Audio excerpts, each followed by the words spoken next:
যে আমরা কোনো অন্যায় এখানে করতে দেব না, নিজেরা অন্যায় করব না। প্রথম নিজেরা অন্যায় করব না, আমরা এখানে অন্যায় কোনো করতে দেব না। এই পরিবহনের সাথে যারা জড়িত মালিক, শ্রমিক, নেতৃবৃন্দ, তারা পর্যন্ত পরিবারের কাছে, রাষ্ট্রের কাছে, সরকারের কাছে, প্রশাসনের কাছে আপনাদের কিন্তু সুনাম এবং মর্যাদা সেভাবে পান না। মানুষ অগোচরে খুব সমালোচনা করে।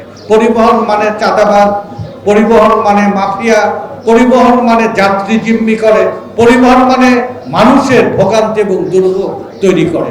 তাহলে এই ঘটনার সাথে তো সবাই জড়িত না, মালিকও জড়িত না, সাধারণ শ্রমিকও জড়িত না। তারা তো অনেক পরিশ্রম করে, তাদের সংসার চালানো পর্যন্ত দূর হয়ে যায়। তাহলে এই যে অরাজকগুলো রয়েছে, এই অরাজকগুলো আমরা চলতে দেব না, এইটা হচ্ছে আমাদের সিদ্ধান্ত।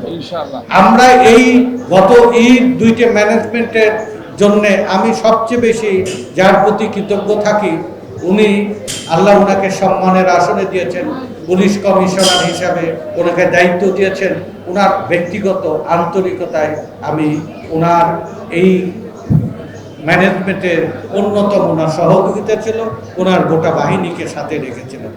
স্বরাষ্ট্র মন্ত্রণালয়, শ্রম মন্ত্রণালয়, যোগাযোগ মন্ত্রণালয়, স্থানীয় সরকার মন্ত্রণালয়, সরকারের পক্ষ থেকে আরেকজন মন্ত্রী, 5টা মন্ত্রীকে নিয়ে আমরা গত 18 মাস 17 মাস যে ইন্টেরিয়াম সরকার, তাদের তো কোনো দল ছিল না, কিন্তু তাদের এই সময়ে আমরা কোনো ধরনের অরাজকতা এখানে চলতে দেয়নি।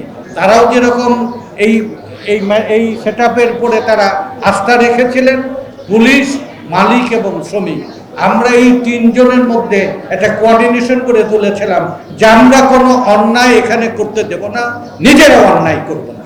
প্রথম নিজেরা অন্যায় করব না, আমরা এখানে অন্যায় কোনো করতে দেব না। কি বুঝলেন ভাই?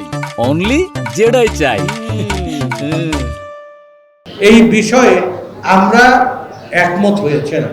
তাহলে আমাদের এই একমতটা মাঠ পর্যায়ে কিভাবে আমরা ছড়িয়ে দিতে পারি, সবাইকে সম্পৃক্ত করতে পারি, এই সম্পৃক্ত করতে পেরেছিলাম এই মোটিভেশন সভার মাধ্যমে।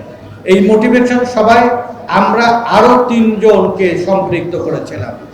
বিআরটি এর অথরিটিকে, সিটি কর্পোরেশনের এই টার্মিনালের মালিক, তারা আর একটা অভিজ্ঞতা থেকে দেখেছিলাম যে সাংবাদিকরা একটা গুরুত্বপূর্ণ ভূমিকা পালন করে।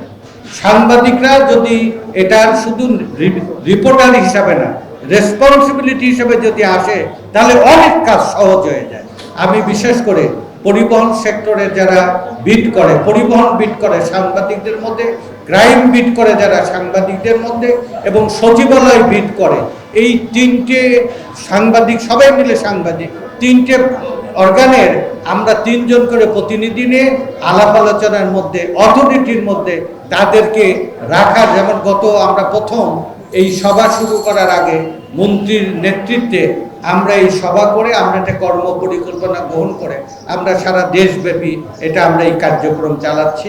এই কার্যক্রমে Mymensingh, Chattogram, Khulna division, Rajshahi division, Sylhet division, Barisal division সহ ঢাকা নগরে এই স্টেকের সাথে যারা যারা জড়িত সবার সাথে ইতিমধ্যে আমরা কথা বলেছি। আইএলওর তত্ত্বাবধানে একটা সংগঠন চলে, Bangladesh institute of labour studies, তাদের সাথে সম্মিলিত শ্রমিক পরিষদ, শ্রমিক কর্মচারী ঐক্য পরিষদ, সরকারের আজকে যারা ক্ষমতায় রয়েছে বিএনপি, তাদের সমর্থিত শ্রমিক সংগঠন, মহিলা সংগঠন, তাদের সকল ঢাকা নগরের সিবিএ এবং নগরের শ্রমিক সংগঠনগুলোকে আমরা একমত করে এই বিষয়ে আমরা সবাইকে ঐক্যমত করেছি।